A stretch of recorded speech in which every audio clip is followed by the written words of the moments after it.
So in the previous class we had discussed few chemical properties of metals and non-metals, like reaction of metals and non-metals with water and oxygen. So now in this class we will study about the reaction of non-metals and metals with acid and bases. So first of all we will see how the metals and non-metals react with acid. So mostly metals and non-metals, they react with dilute acids also and concentrated acids also, but here we will study only the reactions with dilute acids. So how the metals and non-metals react with the dilute acids. So first of all we will see for the metals. So metals react with dilute mineral acids such as hydrochloric acid or sulfuric acid to form different compounds and hydrogen gas. So those compounds which are formed by the reaction of metals and mineral acids, these compounds are called salt, or we can say that metals react with dilute acid to give salt and hydrogen gas. So metal plus dilute acid, it gives salt and hydrogen gas, and the speed at which the reactions takes place, that is depends on the reactivity of the metal, because there are highly reactive metals, then there are moderately reactive metals, and there are least reactive metals. So highly reactive metals, they react very fast, moderately reactive metals, they react slower, and there are some metals which do not react or unreactive in nature. So the metals which are highly reactive or moderately reactive, they displace hydrogen from the acid. So acids contain hydrogen, like we know that HCl acid, H2SO4, HNO3. So all the acids contain hydrogen. So the in the reactivity list, like highly reactive metals and moderately reactive metals, they displace hydrogen from the acid to form salts, and in this reaction heat is also evolved. That is why the temperature increases. Since there is a evolution of heat in these reactions, there is a increase in the temperature. And there are some metals, these are called least reactive metals or unreactive metals. They do not react with acids due to their unreactive nature. If you will take the examples of those type of metals who do not react, those are copper, mercury, silver, gold, platinum. They do not react with dilute acids because they are unreactive in nature, or they are least reactive. If we will take the highly reactive metals example, then sodium, potassium, calcium, they are highly reactive, they react very fast. Then zinc, aluminium, iron, they react slowly. They are moderately reactive metals, so they react slowly. So now first of all we will see how highly reactive metals are reacting, and then the moderately reactive metals. So sodium reacts with hydrochloric acid to give sodium chloride. Since it is chlorine is there, its name is sodium chloride. Then it is reacting with sulfuric acid, H2SO4. These all are dilute acids. So H2SO4, it gives potassium sulfate, K2SO4. SO4 means sulfate. So here also calcium means calcium is used, and SO4 calcium sulfate. So these are the salt formed when metal reacts highly reactive. These are the highly reactive metals. They react with the dilute acid to give the salt and the hydrogen gas. Similarly, the moderately reactive metals, these are we will take the example of zinc, aluminium and iron. They react slowly. So zinc plus H2SO4, here also SO4 is there, that means its name is zinc sulfate. Here its name is aluminium plus hydrochloric acid, chlorine is there, so its name is aluminium chloride. So you must learn all these names. And the hydrogen gas here, which is evolved, that can also be tasted by bringing a burning matchstick near the mouth of the test tube. When it burns with a pop sound, so that we can clear that the gas which is evolved, that is hydrogen. So this to get popping sound and all these reactions activity we will do in the higher classes. So now you must know that when hydrogen burns, it burns with a pop sound, so that you can hear clear that the hydrogen gas is evolved in these reactions. So now we will see that how non-metals are reacting with the dilute acids. So non-metals, they do not react with dilute acids, they react with the concentrated acids. So here the non-metals, they do not react with dilute acids. Instead of dilute, they react with the concentrated acids, so that the complex products are formed. So about the complex products we will read in the higher classes. So now here only if we will consider the cases about the dilute acids, then the metals react with the dilute acids to give salt and hydrogen.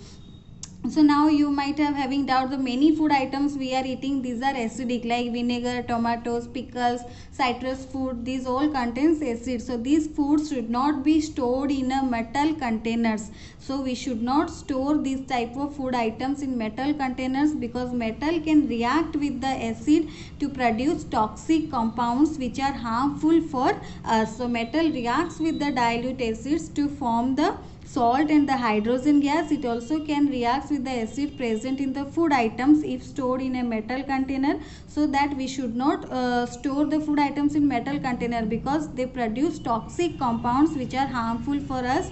And non-metals, they do not react with dilute acid, they react with the concentrated acid to give the complex products. So about the complex products we will read in the higher classes. So now we will see reaction with bases, how metals and non-metals react with bases.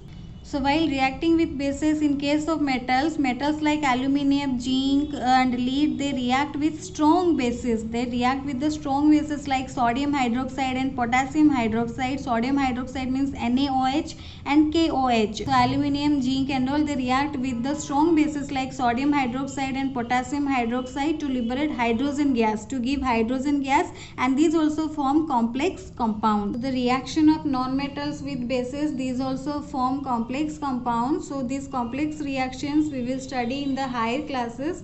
So now we will see the other chemical properties of metals and non-metals, that is how they do the displacement reaction, or we will study the displacement reaction of metals. So displacement reaction of metal means the metals is displaced, the metal is getting displaced. Displacement means the position is changed or getting displaced. So in a displacement reaction, more reactive metal displaces a less reactive metals. I had told you there are three categories, that is some are highly reactive, some are moderately reactive and some are least reactive. So in this displacement reaction, the highly reactive metals displaces a less reactive metal from a solution of its salt. For example, if I will give you zinc plus copper sulfate, it will give zinc sulfate plus copper. So here in this reaction, zinc is more reactive than copper, so it is displacing the copper. Similarly, this you had done in your lab, copper sulfate solution, and you were using a iron nail, you were dipping the iron nail in the copper sulfate solution and the reaction was taking place. So here this is also a displacement reaction. Iron is more reactive than copper. Like zinc is more reactive than copper. Iron is also more reactive than copper. So here iron displaces copper from its solution and form FeSO4, iron sulfate. Zinc displaces copper from its solution and form zinc sulfate. Similarly, magnesium also you can take. Magnesium is also more reactive than zinc. Magnesium here, zinc is more reactive than copper, but magnesium is more reactive than zinc. So here now you can see that magnesium is more reactive than zinc. Here zinc was more reactive, it displaces copper. Now magnesium is more reactive than zinc, so magnesium is displacing the copper and forming magnesium sulfate. So now you can say that like the metals are reacting. First highly reactive metals are there, then some moderately reactive, and then some the least reactive metals are there. So if you will consider these three, zinc, magnesium and copper, then magnesium is the most reactive, then it comes zinc and then the copper. So magnesium is the most reactive and copper is the least reactive. If I will consider these two examples, then you can say that magnesium is the most reactive metal and copper is the least reactive metals. So now the similar reactions we can use for different metals and their salt solution can be taken, and if we will arrange the metals in decreasing order of reactivity, and a series will be made in which the metals are arranged in decreasing order of reactivity, that is called reactivity series. The series in which all the metals are arranged in the decreasing order of their reactivity, that is called the reactivity series. So in the reactivity series, the metals are arranged from top to bottom in decreasing order of their reactivity. The metal on the top is the most reactive and the one at the bottom is the less reactive metal. Like you can see here, this is our reactivity series of the metals are arranged in order. So here this is the most reactive and this is the less reactive. So here you can see that here I had given you example of zinc and copper. So you can see zinc is the most reactive than copper, that is why zinc displaces copper. Iron is the most reactive than copper, so iron displaces copper. So that is why now if I will say silver and copper, so silver and copper, among these two, copper is more reactive than silver. So like that reactions takes place. If I will take an example of, here I will ask what will be the product if copper will react with iron sulfate, then no reaction will be takes place. Why? Because copper is less reactive than iron, it cannot displace the iron. So here iron is more reactive than copper, iron can displace the copper, but copper here is less reactive than iron, so it cannot displace the iron. That is why here no reaction will takes place. So this is about the displacement reaction. In displacement reaction, a more reactive metal displaces a less reactive metal to form a solution of its salt. Now in your book, comparison of properties of metals and non-metals is given, that you have to learn it. So learn it. In the next class we will study about the corrosion of metal.